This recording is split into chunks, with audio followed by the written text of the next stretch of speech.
Bom, pessoal, então nesse terceiro vídeo, né, a gente vai falar sobre essa questão do mapeamento e cálculo de métricas de paisagem. Então, como a gente viu nos vídeos anteriores, né, quando a gente tem uma paisagem fragmentada, né, e a gente quer saber como que essa fragmentação afeta a nossa biodiversidade ou a conservação dos serviços ecossistêmicos, né, a gente tem que quantificar, né, os parâmetros dessa paisagem fragmentada. Né? Então, aqui a ideia não é a gente falar de todas as métricas possíveis, né, mas sim a gente falar de algumas métricas que são interessantes a gente conhecer, né, justamente para entender como é que é esse processo. Tá bom? É claro que, dependendo, né, da paisagem que você estiver trabalhando, a escolha, né, a seleção dessas métricas vai depender muito desse contexto, né, das espécies que são de interesse. Então, a ideia aqui não é a gente esgotar esse assunto, mas sim dar um exemplo, né, de como que a gente faz o cálculo dessas métricas, tá? Então, atualmente, né, a gente tem muitas formas de sensoriamento remoto. Então, a gente tem as imagens de satélite, né? Então, por exemplo, a Landsat, né, que durante muito tempo, na verdade, né, se a gente pegar as Landsats com 30 metros, desde 84, mais ou menos, né, ela vem fornecendo informações sobre a superfície terrestre, né?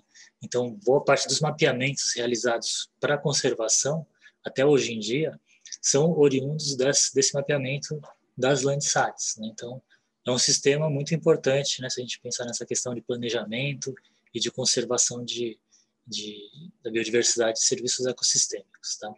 Mas, além disso, a gente tem as fotografias aéreas, né? Então, principalmente quando a gente quer uma resolução melhor, né, a gente quer uma escala melhor de trabalho, né, ou então se a gente quer trabalhar com áreas com idades mais antigas, né, às vezes a gente pode ter essas áreas tendo sido registradas através de fotografias aéreas também.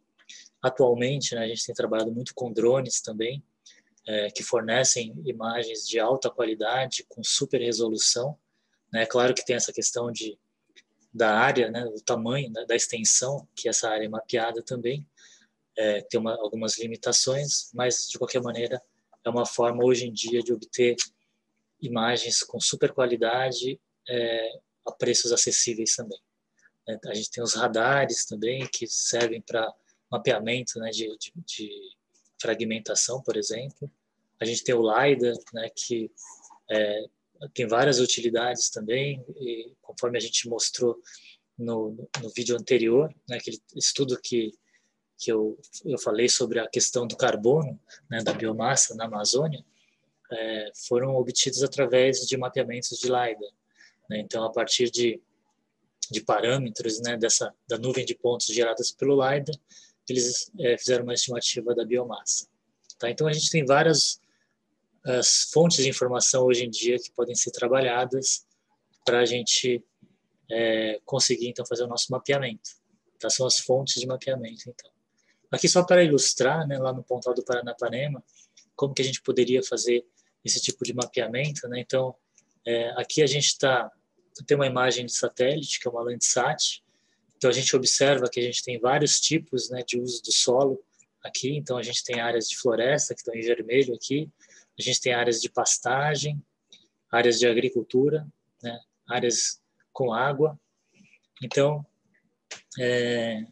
uma vez que a gente identifica esses elementos lá no campo, né, a gente pode vir no laboratório e criar mesmo esses polígonos, né?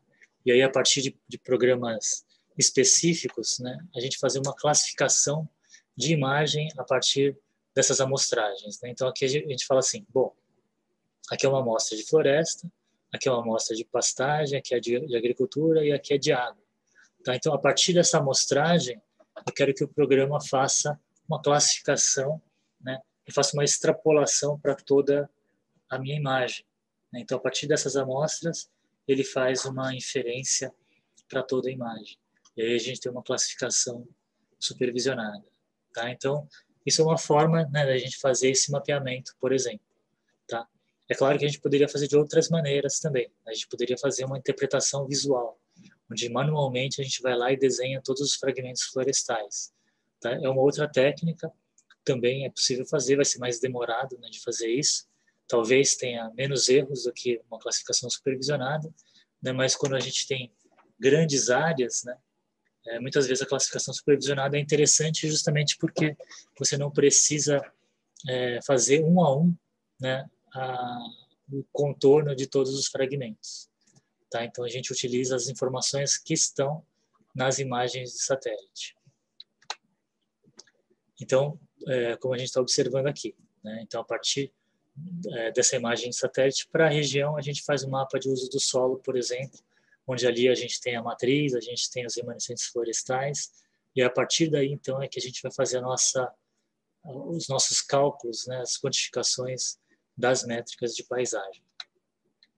Então, é mais ou menos esse o processo, né, onde a gente tem aqui a aquisição da imagem de satélite, né, ou poderia ser uma imagem de drone, por exemplo. A gente tem uma parte aqui de geoprocessamento, que nesse caso foi uma classificação de imagem de satélite. Antes, né, a gente tem que fazer o georreferenciamento também. Atualmente, né, esses sistemas de georreferenciamento eles são muito melhores, né, do que a gente tinha há cerca de 15 anos atrás, por exemplo. Tá? Então, hoje em dia a gente tem a ortoretificação, que permite, né, com que o casamento entre as imagens ela seja muito bem ajustadas, né? Então é bem interessante. E aí então a partir dessa classificação, né, a gente chega nos mapas, né, de uso do solo, os mapas de vegetação, e a partir então de programas apropriados, a gente vai calcular então algumas métricas de paisagem, como por exemplo eu estou mostrando aqui que é a distância do vizinho mais próximo, tá? A distância média do vizinho mais próximo, nesse caso aqui, tá bom? Mas eu vou mostrar para vocês alguns outros cálculos de algumas outras métricas, tá? Então, por exemplo, começando com algumas métricas bem simples, né? Como por exemplo tamanho e forma. Então, o tamanho, né, simplesmente é a área que aquele fragmento está ocupando, né? Então, se a gente pegar esses fragmentos que estão no centro aqui, esse fragmento 1 aqui, ele tem 26.725 metros quadrados, né?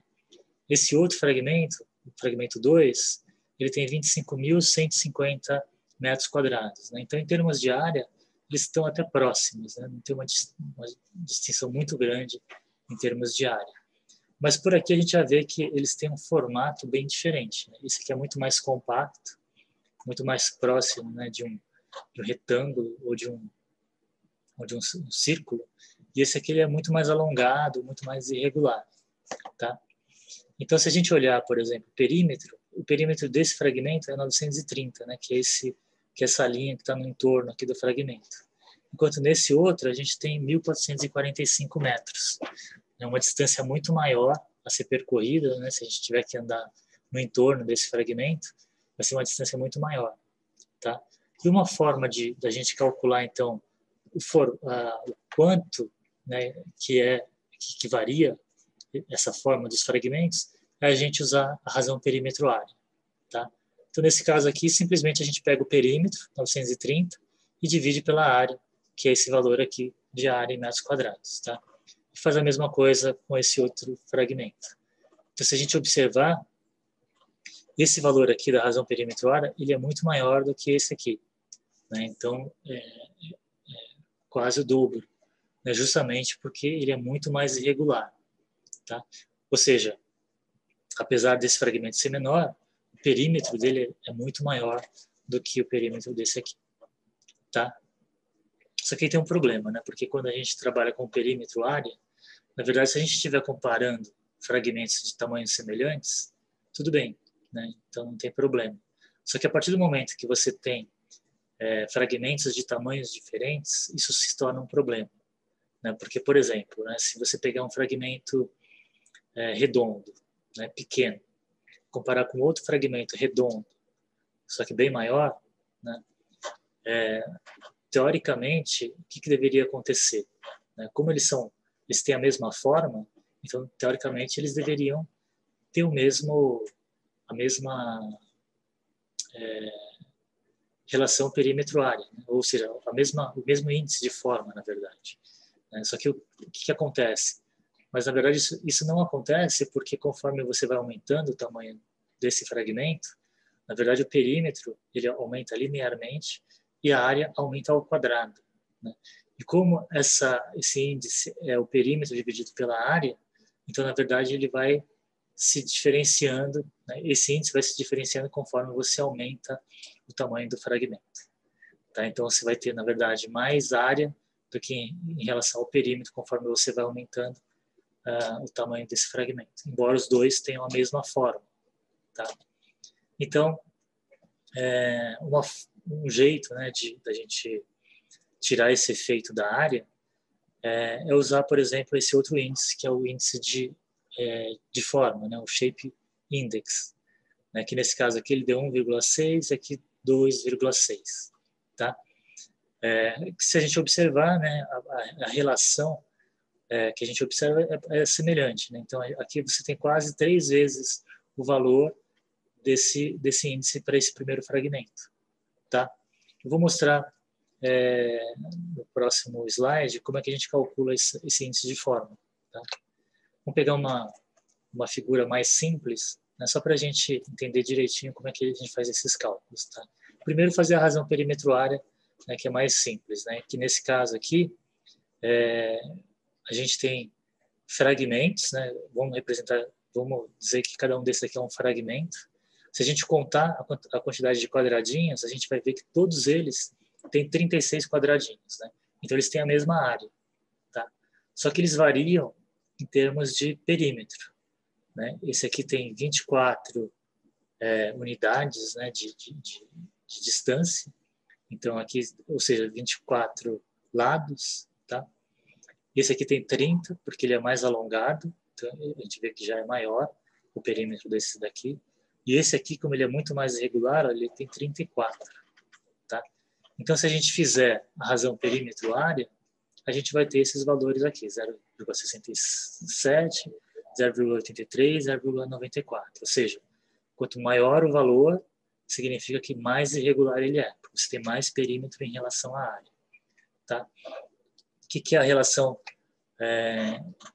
o índice de forma? Né? O índice de forma, ou Shape Index, na verdade, você fazer uma relação entre perímetros. Você faz a relação do perímetro, do jeito que ele é, do jeito que o fragmento é, dividido pelo perímetro, se esse fragmento ele tivesse uma forma a mais compacta possível. Tá? Ele vai depender um pouquinho de programa para programa, mas tem programa que fala assim, a forma mais compacta possível é uma forma quadrada. O Fragstats faz isso, por exemplo. Tá? Então, se ele é quadrado, então ele teria que ter, e ele tem 36 pixels, né? Então, o perímetro dele, quando ele for quadrado, vai ser 24, que é o mesmo, né, perímetro da figura anterior, né, que era um quadrado já. Então, se a gente dividir 24 por 24, vai dar 1. Tá? Nesse caso aqui, seria você pegar o valor, né, do perímetro atual dividido pelo perímetro que ele teria se ele fosse o mais compacto possível, que na verdade é esse quadrado aqui, né, porque ele tem a mesma área, né, os 36 pixels que essa outra área aqui. Tá? Então seria 30 dividido por 24, vai dar 1,25, e a mesma coisa aqui.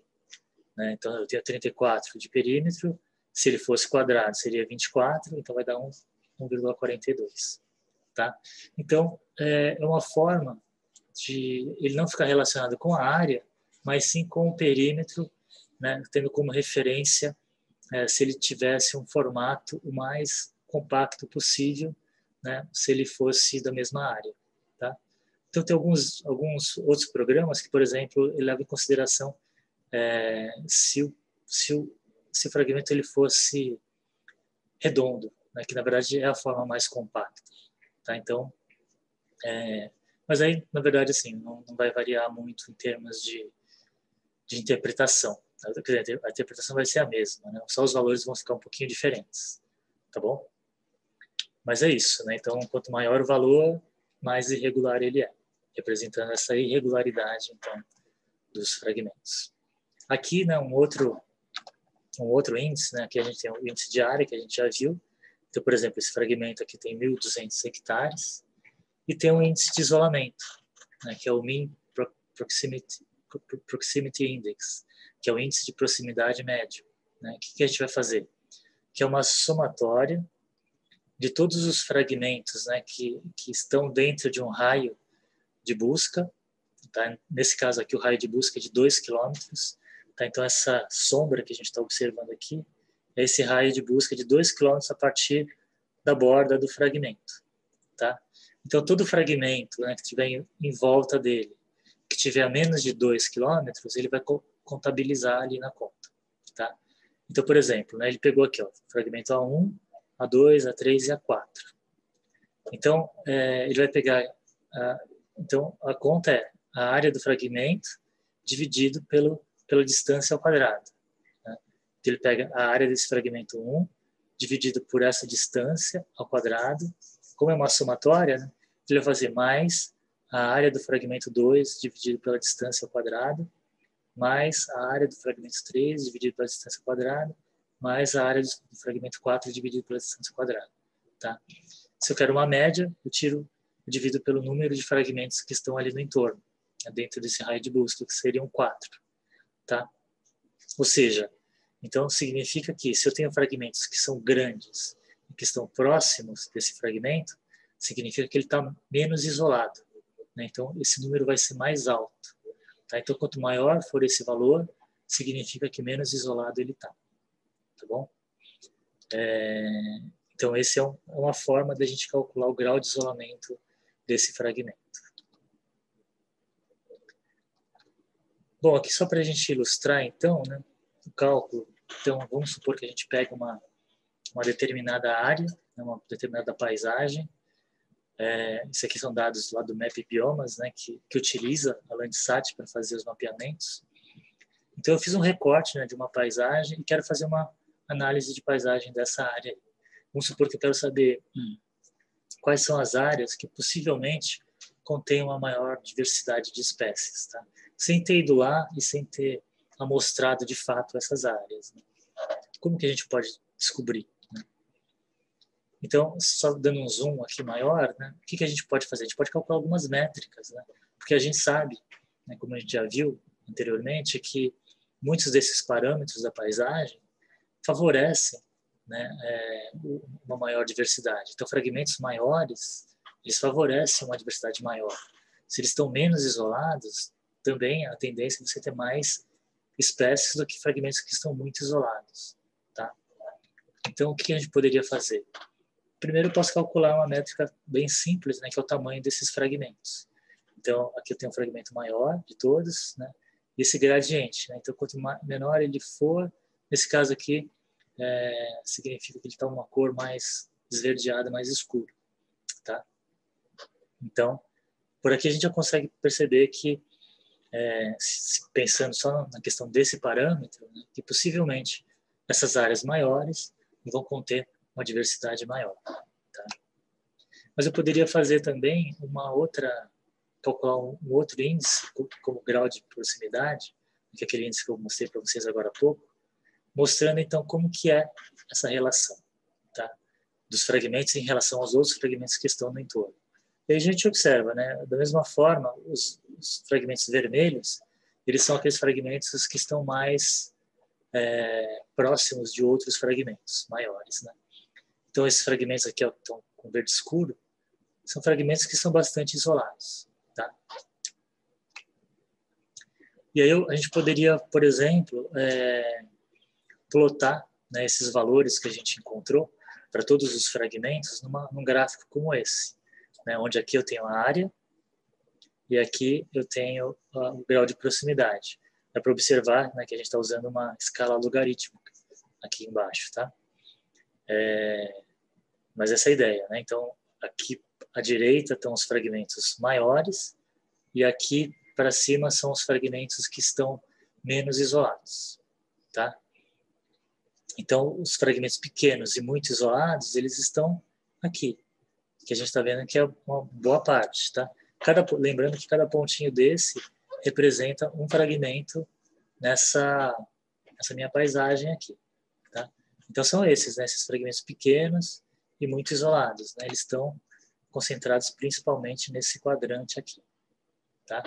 Então se a gente fosse pensar, bom, então beleza, mas com esses dois parâmetros, onde vai estar principalmente concentrada a minha biodiversidade, tá? Então provavelmente esses fragmentos que estão aqui são os fragmentos que têm tamanhos maiores e que estão menos isolados, tá?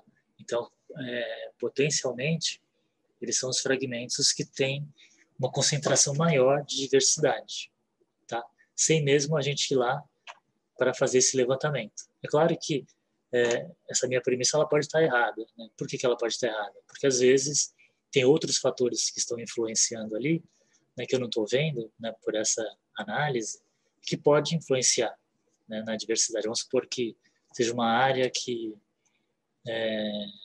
tenha alguma contaminação, porque do lado da minha área florestal eu tenho um plantio que tem muita liberação de agrotóxico, por exemplo. Isso poderia afetar a minha biodiversidade. Então, é um outro fator que poderia estar influenciando e que, pelo tamanho do fragmento e grau de isolamento, a gente não está observando. Tá?